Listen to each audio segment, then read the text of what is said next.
Le brief, c'était de faire un hôtel de 16 chambres dans un immeuble relativement petit, donc optimisation de l'espace au maximum, et de le combiner avec un bar au rez-de-chaussée, qui du coup n'est plus un lobby d'hôtel traditionnel, mais un lieu vivant toute la journée, qui change un peu de ces lobbies un peu éteints qu'on a l'habitude de voir dans les grands hôtels ou petits hôtels.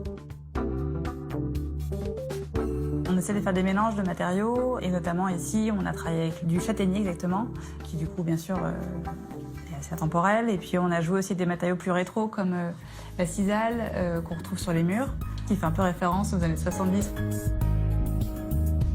Ça permet aussi de contrebalancer avec des matériaux plus contemporains, comme le terrazzo, qui est un mélange de granulats de pierre résinés entre elles, et des matériaux plus inattendus aussi, comme du lino qu'on met sur les tables du bar.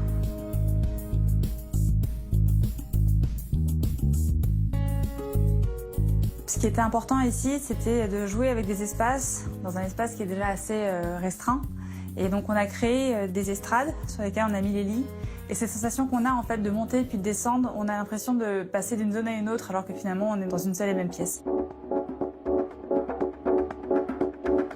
Ça permet d'intégrer des jeux de banquettes et de bureaux, toujours sur de mobilier qui est dessiné spécialement pour la zone. Et c'est comme ça qu'on gère des espaces plus petits en adaptant tout, en faisant du sur-mesure. C'est ce qu'on a essayé de faire dans cette chambre qui doit faire à peu près 16 mètres carrés. On s'est aussi pas mal inspiré des chambres de bonne pour créer ce projet, d'où la vasque qui est intégrée dans la chambre. La salle de bain est réduite au minimum, il y a juste les toilettes et la douche. Et le reste est consacré à l'espace à vivre de la chambre. Dessiner les éléments sur mesure, ça permet aussi de gérer plus facilement le budget. Un simple morceau de voile blanc permet de cloisonner l'espace salle de bain de l'espace lit.